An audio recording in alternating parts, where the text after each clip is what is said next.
Question number 10, नीचे के चित्रों को देखकर बताइए कि कौन कौन से बिंदु वृत्त के बहिर्भाग, अंतभाग एवं परिधि पर है।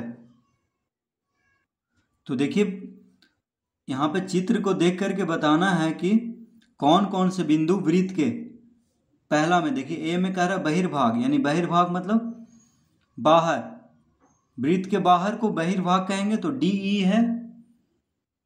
ठीक है, तो हम इसको बहिर्भाग में डी ई होगा। अंतभाग में देखिए पी क्यू जो अंदर है, और परिधि पर कौन है, एल एम। ठीक है, तो देखिए पहला का आंसर क्या होगा, हम यहीं पे लिख देते हैं, आप लोग कॉपी में लिख लीजिए। तो देखिए ए में पहला का आंसर हम लिख रहे हैं, बहिर्भाग में कौन कौन है, डी ई, तो हम लिखेंगे यहाँ पे डी कॉमा ई। ये हो गया ए का आंसर। बहिर्भाग यानी बाहर, वृत्त के बाहर, उसको बहिर्भाग कहेंगे। बी में कह रहा है अंतभाग, तो देखिए बी में कौन कौन हो जाएगा, अंतभाग में यानी वृत्त के अंदर, तो देखिए अंदर में है पी क्यू, तो हम यहाँ पे लिख देते हैं पी कॉमा क्यू। ठीक है, अब देखिए सी में, सी का उत्तर क्या हो जाएगा, तो सी में कह रहा है परिधि पर, यानी परिधि मतलब देखिए जो इसका बाउंड्री होता है, परिसीमा होता है, तो परिसीमा पे कौन कौन है, एल एम, तो हम लिख देते हैं यहाँ पे एल कॉमा एम। ये देखिए तीनों का आंसर हम दे दिए हैं, ए बी सी का। ठीक है, अब इसमें आ जाइए, तो इसमें ए में बहिर्भाग, पहला हम देखिए बहिर्भाग कह रहा है, तो बहिर्भाग में कौन कौन है, तो बहिर्भाग में पी आर क्यू, देखिए बाहर होना चाहिए, जो देखिए पी बाहर है, आर बाहर है और क्यू बाहर है, तो ये क्या हुआ बहिर्भाग, तो हम लिखेंगे यहाँ पे P comma R comma Q. ये हो गया ए का आंसर। अब देखिए बी में अंतभाग, तो अंतभाग में कौन है, एल एम एन, जो अंदर है वृत्त के अंदर, एल एम एन, तो हम यहाँ पे लिखेंगे L comma M comma N. ठीक है, अब देखिए सी में कह रहा है परिधि पर, तो देखिए सी का उत्तर हम यहाँ पे देते हैं, परिधि पर मतलब जो इसके परिसीमा पे है, तो कौन कौन है, ए बी सी, देखिए ए बी सी है, तो हम लिख देंगे ए कॉमा बी कॉमा सी। तो इस तरह देखिए हम क्वेश्चन नंबर 10 हल कर लेंगे। क्वेश्चन नंबर 11, नीचे दिए गए चित्र के आधार पर निम्नांकित प्रश्नों के उत्तर दें जबकि ओ केंद्र है।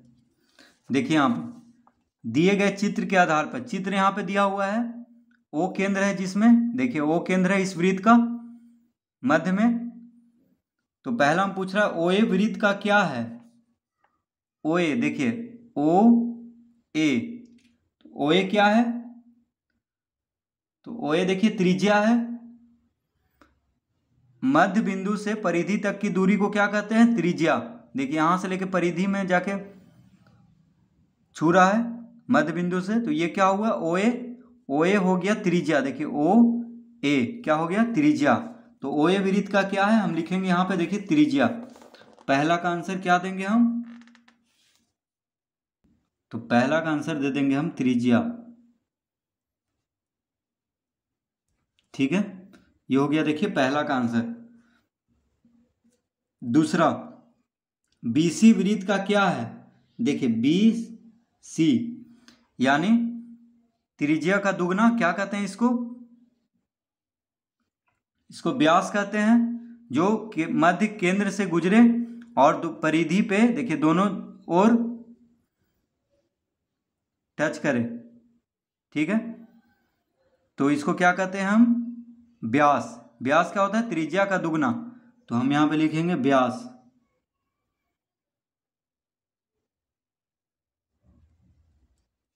तो दूसरा का आंसर भी हम दे दिए हैं व्यास। अब देखिए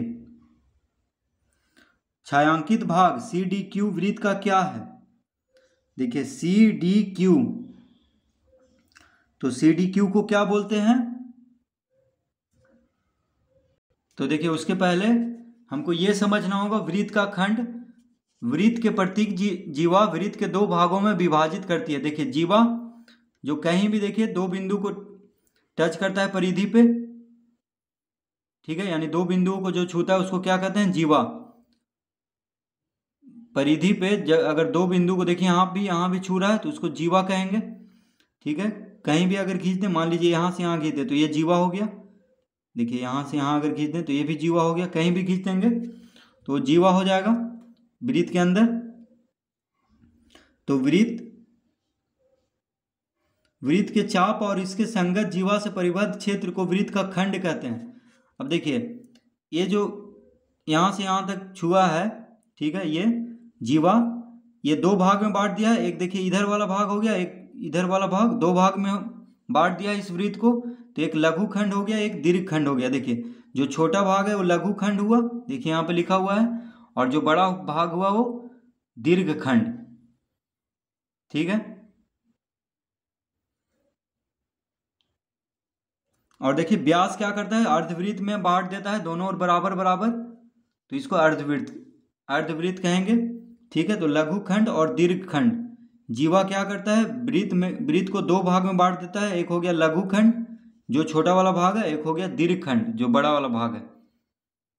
तो देखिए छायांकित भाग सी डी क्यू, यानी देखिए सी डी क्यू, तो ये एक जीवा हुआ सी डी। ठीक है, सी डी क्या हुआ, जीवा जो दो भाग में वृत्त को बांट रहा है, एक लघु खंड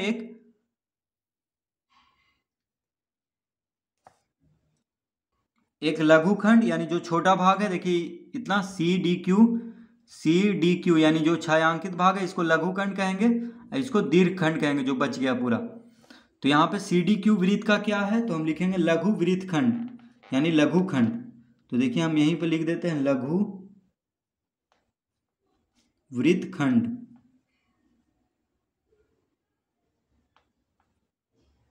लघु वृत्त खंड, ठीक है। अब देखिए छायांकित भाग ए ओ बी वृत्त का क्या है, ए ओ बी क्या है वृत्त का। तो उसको समझने के लिए पहले हमें वृत्त का त्रिज्य खंड समझना होगा। तो देखिए मान लीजिए कि वृत्त का केंद्र O है, वृत्त की दो त्रिज्याएं OA और OB लीजिए, OA और OB त्रिज्याओं के बीच वृत्त का चाप लीजिए। इस प्रकार उनके द्वारा वृत्त का एक क्षेत्र बन गया। नीचे के चित्र में भाग OACBO का वृत्त का त्रिज्य खंड कहते हैं। देखिए दो त्रिज्या है, एक OA एक OB, तो इस भाग को, बीच का भाग को क्या कहेंगे हम, वृत्त का त्रिज्य खंड। ठीक है, छायांकित भाग त्रिज्य खंड है। कोण AOB को त्रिज्य खंड का कोण कहते हैं। तो देखिए ये कोण को क्या कहेंगे, त्रिज्य खंड का कोण, यानी दो त्रिज्या के बीच में क्या कहते हैं, त्रिज्य खंड। ठीक है, ये हमेशा याद रखिएगा, दो त्रिज्या के बीच में जो जगह होता है उसको क्या कहेंगे, त्रिज्य खंड। तो क्वेश्चन में देखिए दिया हुआ है छायांकित भाग AOB। तो देखिए AOB में OA एक त्रिज्या हो गया और एक त्रिज्या हो गया OB, तो इसको क्या कहेंगे हम, बीच वाला भाग को, छायांकित भाग को त्रिज्य खंड। तो हम यहाँ पे देखिए लिख देते हैं 4 का आंसर। देखिए यहाँ पे त्रिज्य खंड, इस तरह से त्रिज्य खंड। अब देखिए 5 में दो बिंदुओं के नाम लिखें जो वृत्त के अंत बिंदु हैं। तो देखिए अंत बिंदु मतलब अंदर का बिंदु। वृत्त के अंदर कौन कौन बिंदु है, जो अंदर है वो O और P। देखिए वृत्त के अंदर है O बिंदु और P बिंदु, तो हम यहाँ पे लिख देंगे O, P। ठीक है, दो बिंदुओं का नाम लिखना था जो वृत्त के अंत बिंदु हैं। रेखाखंड CD वृत्त का क्या है, देखिए रेखाखंड CD, तो CD क्या है, जीवा है। अभी हम देखे थे, देखिए पीछे देखिए वृत्त का प्रत्येक जीवा वृत्त के दो भागों में बांटता है, यानी ये क्या हुआ, जीवा जो देखिए परिधि को दो बिंदु को छू रहा है परिधि पर। ठीक है, तो इसको हम जीवा कहेंगे। तो रेखाखंड CD देखिए C और D, यानी यहां से यहां तक जो ये रेखा है सीधा वाला, ये देखिए ये रेखा दो बिंदुओं को छू रहा है परिधि पर C और D, तो इसको क्या कहेंगे, रेखाखंड CD वृत्त का क्या है, जीवा।